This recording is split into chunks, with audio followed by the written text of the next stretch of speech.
Welcome to Subscription Prescription, the podcast where you get the information you need to scale your subscription program.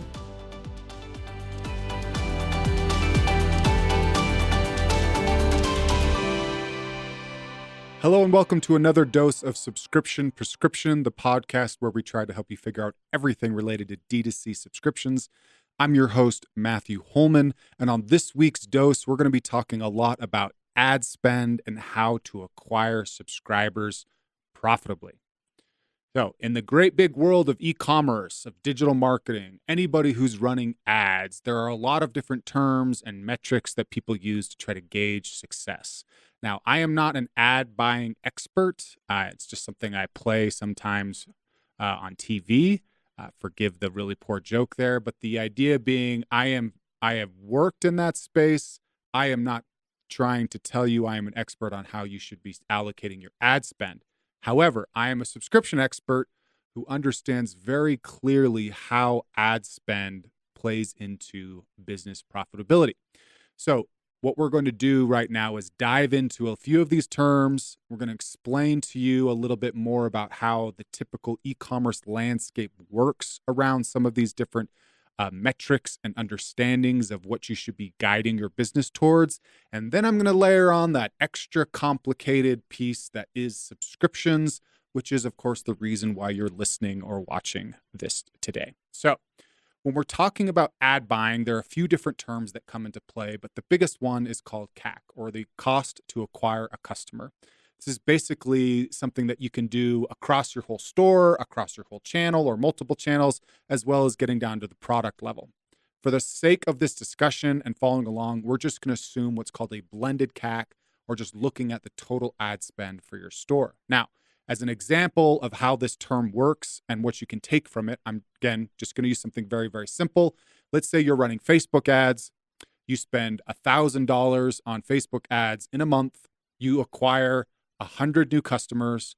That means your cost to acquire those customers was $1,000 divided by 100 customers, meaning it cost you $10 to acquire each of those customers.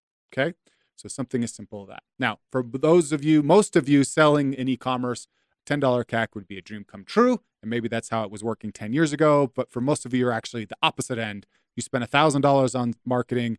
You acquired 10 new customers, and it cost you $100 per customer to acquire one of those.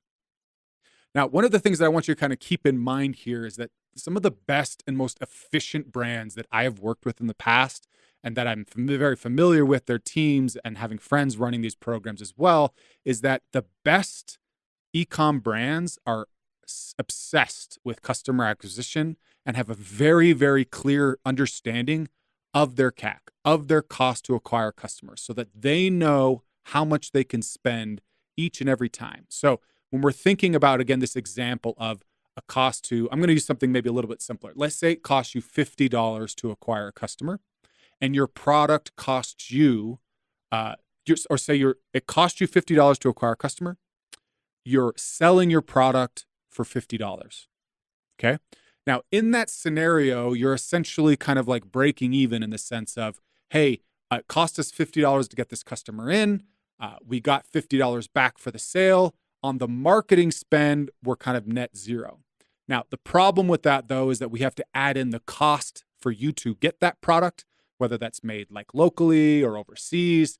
You have a landed cost for that product, as well as any fulfillment costs, like if you're adding free shipping or if you're using a 3PL. There are other ancillary costs that go alongside of that. So what we're trying to arrive at when we're understanding marketing spend and profitability is the difference between all of the costs we associated with that sale and then the revenue we took in from that sale. And so again, keep in mind too, like Shopify's charging you fees for processing. If you're selling on Amazon or another platform, there's going to be other fees as well. So let's break this down a little bit more. Okay, if we have a landed cost, again, that's the cost to acquire the product, of $10. And then our shipping and fulfillment costs are another $10. And we'll just say everything else is a bit of a wash. So realistically, that sale cost us $70. $50 in ad spend, $10 in landed cost, $10 in fulfillment cost is $70. And we sold that product for $50. Now we're taking a loss on that, the next step in all of this is retention marketing, right? How we're reselling other products, if we're getting them to buy again. That's the cost to acquire that initial purchase. What are the odds of that person buying more from us in the future? Okay. When we add in the layer of subscriptions, we have this expectation that that person's going to keep buying from us on that subscription, right? So that $50 product, we might mark off at, say, 20% to get them to subscribe. And we're technically only collecting $40 on the first purchase. So we have a $40 sale and we have a $70 cost for that customer. And so if we can get them to renew, then we can potentially break even on that customer, right? But that's the problem, is how are we making sure that they're renewing correctly, okay? Now, I'm going to go a little bit deeper down this road, but before I go any further, I want you to kind of like understand that within the greater e-commerce landscape, and this is not how everybody thinks, but how a lot of brands are driven towards growth is just trying to get CAC to be as low as possible and that initial purchase to be as high as possible. And there are a lot of different ways to do this, either through upsells into a bigger product or a bigger SKU, cross sells, getting to add products on. They're trying to do everything they can to drive up the average order value of that purchase so that it's higher, so that they can afford to have a higher customer acquisition cost, or CAC, right? The problem in the subscription world of this approach is that sometimes taking those types of actions actually de-incentivize a long subscription lifetime. Meaning you could potentially sell coffee. Say a bag of coffee is normally $20. I could sell 5 bags of coffee for $100. So when somebody comes to my site, I'm getting them to buy $100 worth of coffee. I get them to subscribe, but since they now have 5 bags of coffee and nobody drinks goes through that many bags of coffee in a month, they cancel right away. So I'm actually losing out on a long-term subscriber because I've taken an action on the front end that's incentivized somebody to buy more from me in that instance. Or maybe it's discounts. I could be overusing discounts. People are value seeking and it's causing them to not want to stay on a subscription. It's great at getting that initial sale, using tons of discounts to get people to jump in and make that purchase, or giving them these really big offers around like bulk buying. That can do a good job of offsetting initial costs and getting better conversions up front, but does a bad job of retaining subscribers long term. So how can we understand better around subscriptions and what we can afford to spend and how long they're going to be around? Okay, so a very common term in this space, really across lots of different spaces, is called LTV, or lifetime value. Okay, now you've probably heard me make a mention on the show before when I talk about I'm a Dollar Shave Club subscriber. I've been that for about 7 years now. I'm bald, in case you're listening to this. So I regularly am shaving my head with that. So you could say that if I'm getting a refill pack of razors every 3 months for $10, that means I'm spending $40 a year with Dollar Shave Club. I've done that for 7 years. That's $280 in lifetime value for me to them as a customer. Now, that's not entirely true because there are times when I was getting razors more frequently. I bought like replacement handles and other things. So it's probably actually closer to like $500 what my lifetime value is. But just conceptually, that's how you should be thinking about lifetime value. It's the number of purchases somebody is going to make with you over time. And when we're thinking about subscribers, it's another great way to think about the value that they're bringing to the business is lifetime value. And we start to look at these things in terms of averages. Okay, so like the average lifetime value for a subscriber. Say, just as quick, and again, I'm sorry for those of you who are trying to follow the math at home, but trying to come up with very simple examples so you can at least understand what I'm talking about. Let's say your average purchase price is $100. Your average subscription lasts 3 months. That means your average lifetime value for a subscriber would be $300. That's 3 subscription purchases at $100 each, $300. Okay. So if we're thinking about this term of like, what can I afford to spend to acquire that customer? I now think of, okay, my average lifetime value per subscriber I get is $300. how much can I spend on ads and can I afford to pay to acquire a customer if I know that on average I'm going to make $300 from a subscriber over time, right? So that's kind of the equation we're getting at. It gets a little bit more complicated when we're trying to keep track of the cost per shipments, right? So uh, thinking about like on each purchase, it costs the product, say maybe costs us $10 and it's $10 to fulfill, like I've said. So each of those purchases has a cost associated with it. So I'm going to introduce you to another term that allows us to think through these things a little bit more, like a little bit easier, and that is contribution margin. In the general world of accounting and other spaces, contribution margin is essentially a term that means after your variable costs, what is your profit that you can apply to fixed costs and operational expenses? Okay. So in the example that I've been using so far, let's say in general, we can acquire a customer at $50. The cost of our product and we're selling it all is say $100. Cost of product's 10, cost to ship is 10. So that leaves us $30, okay, that we have in contribution margin. So again, we sell something for $50, the cost to acquire a sale was $50. We sold $100, but the cost to us of that product was 20, right? So that leaves 100 minus our cost of 20 minus 50 more dollars to acquire that customer. That is a contribution margin of $30. So that contribution margin then goes to paying for like your salary costs, your contractors, if you're renting warehouse or office space, being able to pay yourself, things like that, okay?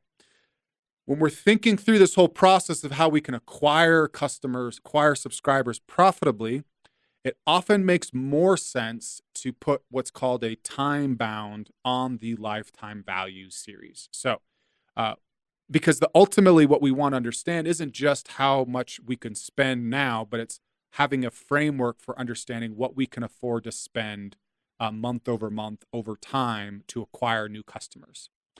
And more specifically, subscribers. So when you're looking at your entire customer base, you can get into like, what is the lifetime value on average for everybody, but it can be helpful to start just segmenting that out to one-time purchasers and their lifetime value and subscription customers and their lifetime value.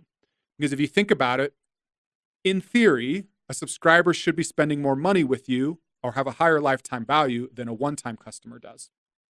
That may not always be true, but that's kind of the goal we're going for. And we're often giving away like extra discounts or gifts and incentives to get somebody to subscribe. So if we're just making a choice based on lifetime value, that can be maybe a little bit misleading. We have to layer in contribution margin to understand, okay, I'm acquiring one-time customers at this rate and getting this type of contribution margin on average per customer I acquire. And I'm getting this as contribution margin over the lifetime of a subscriber. And it can understand like how much more profitably or not it is to get subscribers. Okay.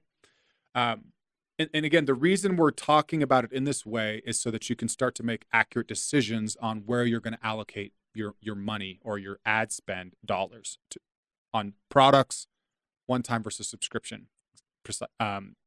as means of like who you're going to go after. So again, when we're thinking through how we can envision this, it is often good to just pick a North Star metric of like 90-day lifetime value for subscribers. You can go farther out to like 120 or 180. So this would be like 3, 4, or 6 months.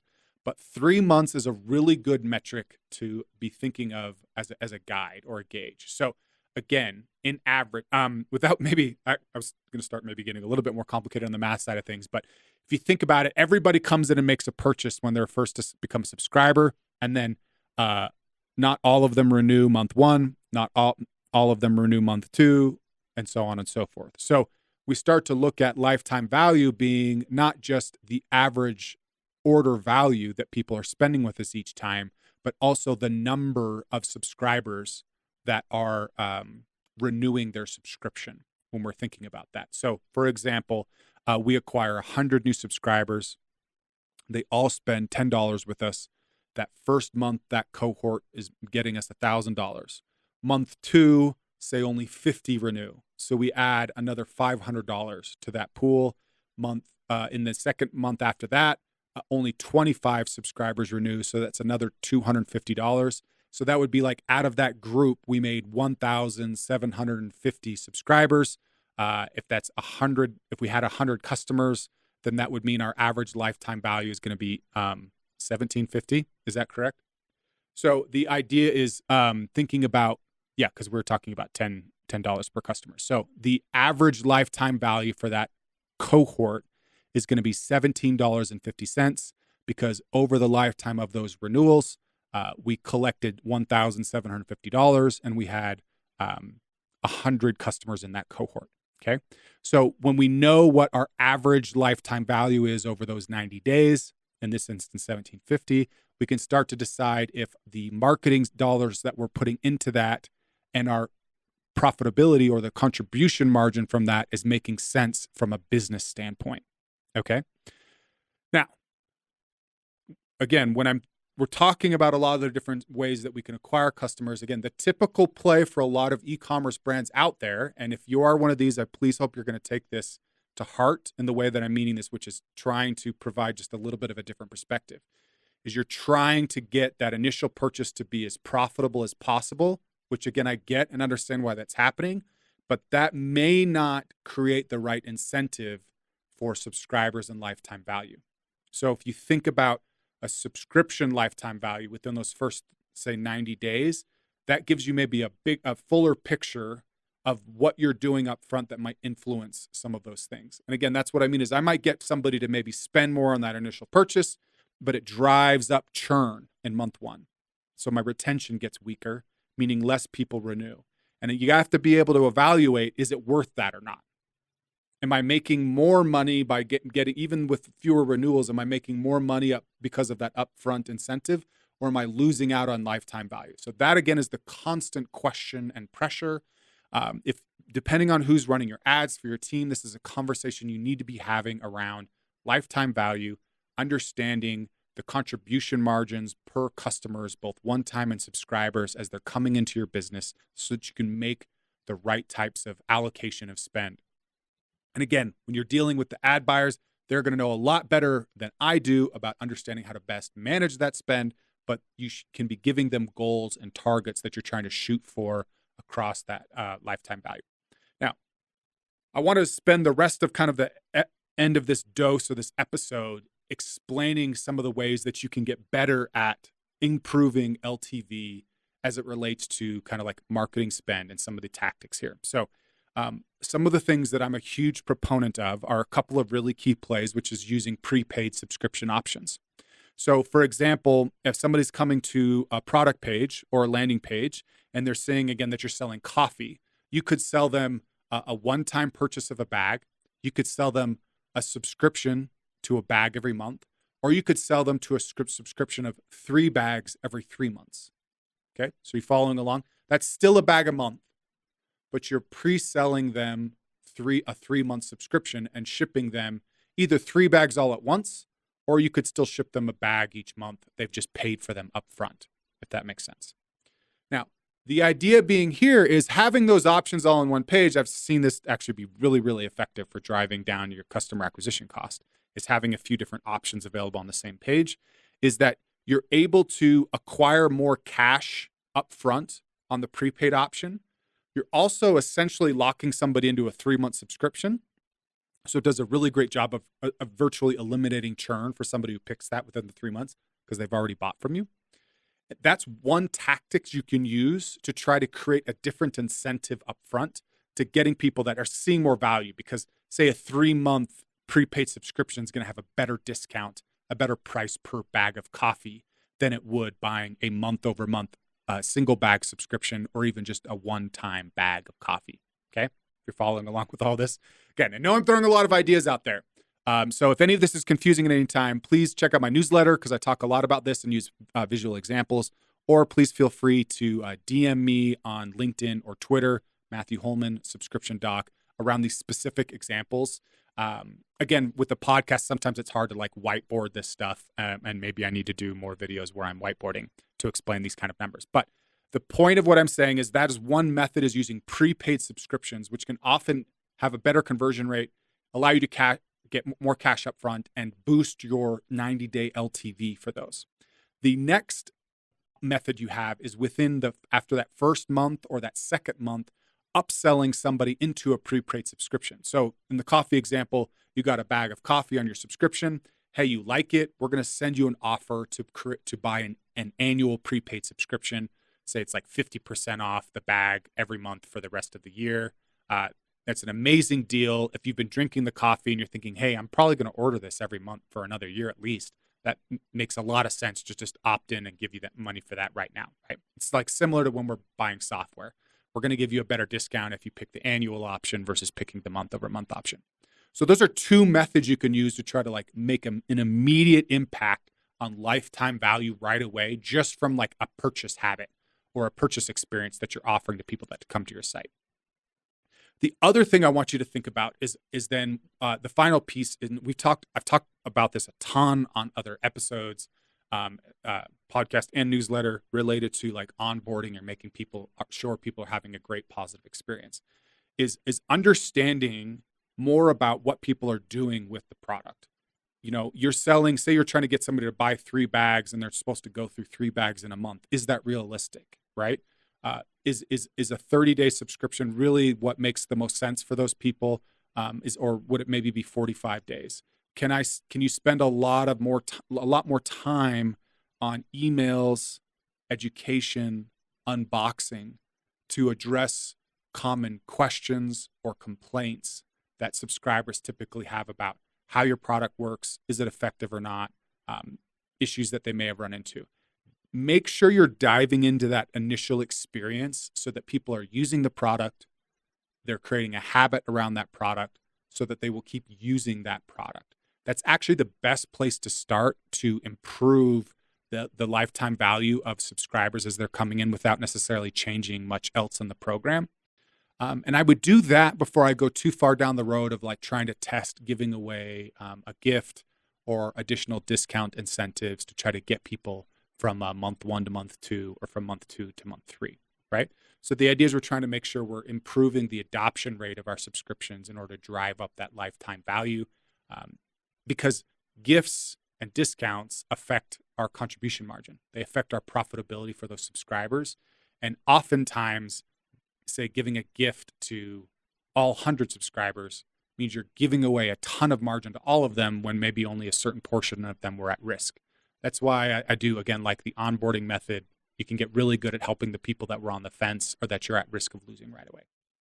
Okay, so as a recap, and again, since I talked about a ton of numbers and walked all over this a few different ways, I'm going to try to do my best here to try to just simplify it so you can take home a very specific message around this that I want you to understand. You should be looking at lifetime value and contribution margin of your subscribers to understand how much money you can afford to spend to acquire them. I didn't get into this so much, but you can look at your marketing efficiency, meaning the total amount that you're spending and the total revenue you're getting back to see if your actions overall are being efficient or profitable for you. So again, thinking about maybe 90-day LTV. So in that way, and the reason why you should be thinking of that way, it's not always about just getting people to retain longer. It's not always about just getting people to spend more with you. All of these different actions can have a different impact on your business. Again, I've talked about this before, but there are 3 main legs of the subscription stool. That is the number of subscribers you get, the amount on average that they spend with you, and then the number of times they order from you, right? Those 3 things make up your subscription revenue. The number you have, how much they spend, and how many times they have their subscription renew. So actions that we take to influence each one of those can sometimes have a positive or a negative impact on the other pieces and on the overall picture. So instead of just thinking about it in terms of my cost to acquire a customer or what my churn rate is month 1, if I start looking at things through the lens of lifetime value, the average lifetime value of a group, it will allow me to have a clearer picture of how the actions that I'm taking are influencing the overall profitability of your business. Okay, that's it for this week's dose. Again, I know that math and all that stuff can sometimes be a little bit confusing, as well as trying to follow along if you're just listening. So if you have any questions, you can please drop them as a comment. Please also, if you're not subscribed, I would love if you could subscribe, give us a like, or feel free to either email me at matt@thesubscriptiondoc.com or reach out to me on LinkedIn or Twitter, Matthew Holman, the Subscription Doc, and I'd be more than happy to run through these different scenarios and understand your business to help give you some insights a little bit better on that. Okay, and that's it. Stay tuned for next week's dose. I hope you have a great week. That's it for today. Thank you for tuning in. Please subscribe so that you can get notified when new episodes come out each week on Tuesdays.